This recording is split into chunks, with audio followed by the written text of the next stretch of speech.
Si bien el gobierno habla de gradualismo, que lo hablábamos fuera del aire, por eso quiero hablar y detenerme en este tema, pareciera que todas las reformas y los cambios llegaron de golpe.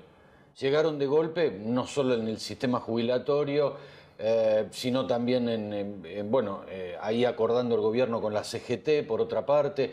Bueno, todo reforma tributaria.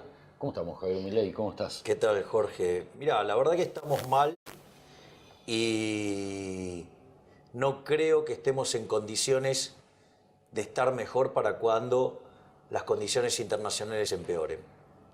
Yo, digamos, separaría todo este tema de las reformas en dos partes. A ver. En primer lugar, mencionar el discurso de Macri, que si bien tiene manchones colectivistas, el discurso es muy bueno. Básicamente, ¿por qué?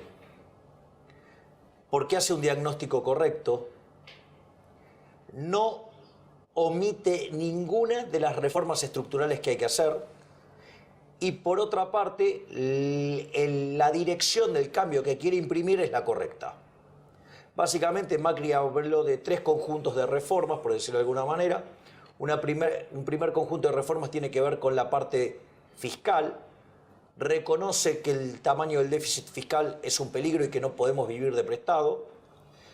Segundo, y ligado a eso, dice no se puede estar todo el tiempo tomando deuda y tampoco se puede recurrir a la inflación. ¿Por qué? Porque eso, digamos, es malo, básicamente porque golpea más fuertemente sobre los más vulnerables y además distorsiona las señales de precio, con lo cual el sistema funciona peor. Y además dice, tenemos una presión tributaria muy alta que no nos deja crecer. Bien por el presidente Macri, todo bien, dijo, todo bien. ¿Sí?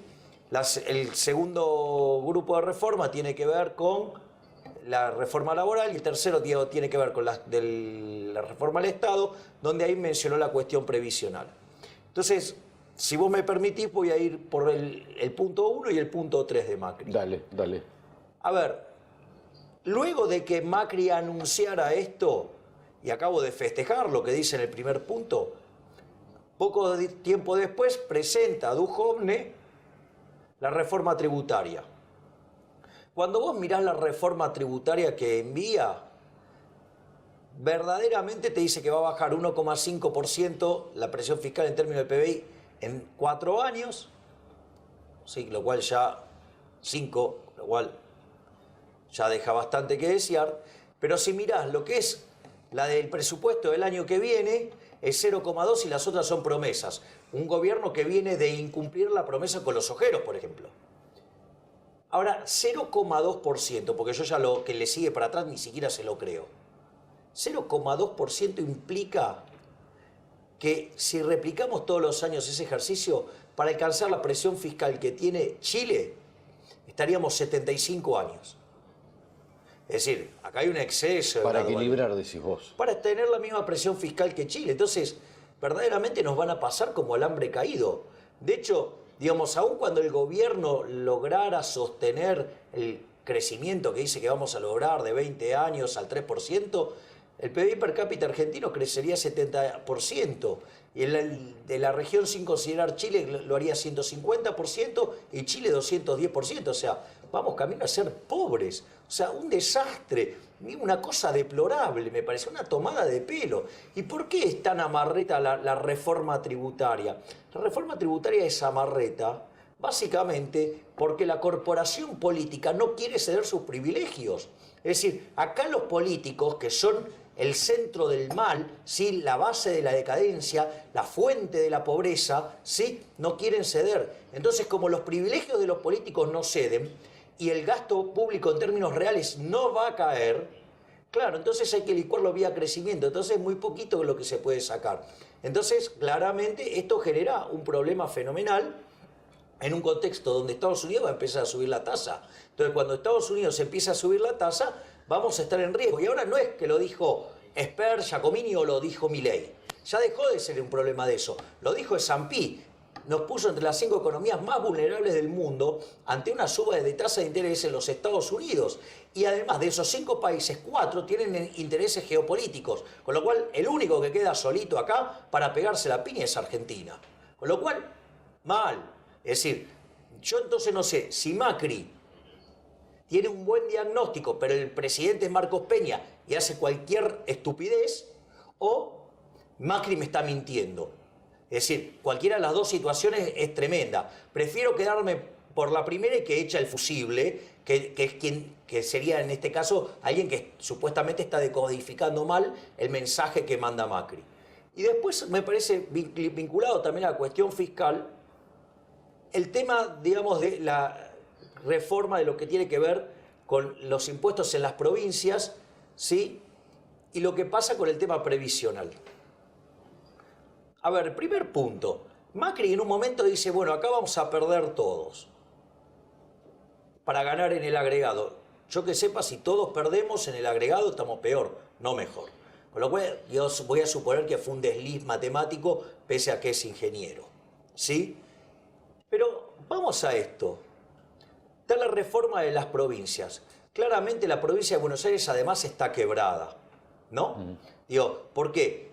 Porque Buenos Aires aporta 40 a la recaudación y recibe 24. Pensá que todos los despioles de Cataluña tienen que ver con una provincia, un estado, si vos querés, que aporta 100 y le devuelve 96. Sí, sí, claro. O sea, con lo cual el caso de Buenos Aires es un escándalo. Ahora, el problema de Buenos Aires es un problema contra nación y contra provincias, ya sea con participación primaria y con participación secundaria. Ahora, ¿qué es lo interesante? Bueno, avancen en una reforma en la cual se cambian impuestos por otros, se saca ingreso bruto, digamos, se lo baja, se le pide austeridad fiscal a las provincias, cuando en realidad el problema de las provincias es 7 veces menor que el que tiene nación, de una cosa de loco. Pero al margen de todas esas cosas, te dice, mira, va a ser neutral para los recursos de la provincia, va a ser neutral para nación y va a ganar recursos en la provincia de Buenos Aires. ¿Cómo cierra esto? Digo, porque alguien tiene que pagar eso. Entonces, y esto es lo que me parece ahora muchísimo más grave. Es cierto que el sistema previsional está quebrado. El sistema previsional genera 3 puntos de déficit en términos del PBI. ¿Sí? Y esto es pura y exclusiva responsabilidad del irresponsable bipolar de Tolosa. ¿Sí? Y voy a explicar por qué. El gasto en jubilaciones son 10 puntos del PBI y los ingresos son 7. Ahí tenés los 3 puntos de déficit. Como durante la gestión de la bipolar de Tolosa se mentía la inflación, para ocultar la mentira, ¿sí?, se usó una fórmula de ajuste para las jubilaciones. Desde el 2008 hasta hoy, el PBI per cápita está constante. Es decir, del lugar de donde salen los fondos para pagar las jubilaciones, no aumentó. Y las jubilaciones, en términos reales, subieron 24%. Está claro que la fórmula es un disparate, ¿sí? Seguro. Es un disparate, es algo verdaderamente demencial. Porque si vos vas a estar sacando de algo que creció 0, no puede estar creciendo 24. O sea, no da. Seguro. O sea, y eso es explosivo. Y de acá para adelante empieza a generar un punto de déficit fiscal por año. Digo, una locura total. Entonces, fíjate que si vos eliminaras el tema de la fórmula, eso te llevaría el gasto de 10 a 8 puntos del PBI. Y si vos tenés en cuenta que la irresponsable de Cristina Fernández de Kirchner duplicó el número de jubilados al dar jubilaciones a gente que no hizo aporte, vos deberías tener la mitad del gasto de jubilaciones. Con lo cual, tendríamos que tener un superávit primario, un superávit en el sistema de jubilaciones de 3 puntos porcentuales del PBI, y tenemos un déficit de 3 puntos del PBI. Es decir, y esto hay que arreglarlo, claramente hay que arreglarlo. Esto es una bomba de tiempo que en algún momento va a estallar, ¿sí? Aparte, mirá qué demencial que es la situación, que Argentina gasta en jubilaciones lo mismo que Alemania, un país que ya terminó la transición demográfica. Es demencial lo nuestro. Entonces, esto se corrige con dos cosas. Una, cambiando la fórmula, porque está claro que la fórmula es un disparate. Ahí venía. Digo, ahí nos quedan 2 minutos. Este es el problema que planteas. Bueno, ¿qué alternativa hay? No, por eso. Tenés que modificar la fórmula, la tenés que modificar, y además tenés que extender la edad jubilatoria. Con una cosa... Está contemplado, Javier. Bueno, pará. Ok, pero a ver, la fórmula va por el efecto precio, si vos querés, y la edad jubilatoria va por el desastre de las cantidades que hizo Cristina. ¿Sí? Ahí está. Bueno, ahora, ¿qué es lo que pasa? Vos eso lo tenés que hacer para arreglar el sistema previsional. Ahora, lo que vos no podés hacer es usar parte de esos recursos, ya sean 20.000 millones o 60.000 millones, para dárselo a Vidal. Entonces, al final, digamos, ¿quién es Vidal? ¿Vidal es Heidi o es Drácula? ¿Me comprendés? Porque ella es muy buenita, es muy Heidi, es muy campeona del buenismo y del socialismo. Ahora sucede que para llevarse guita para la provincia y para gastar la guita a ella, ¿sí? Y tratar de consolidar una elección para el 2019, le importa un rábano reventar a los jubilados. ¿Quién es Vidal?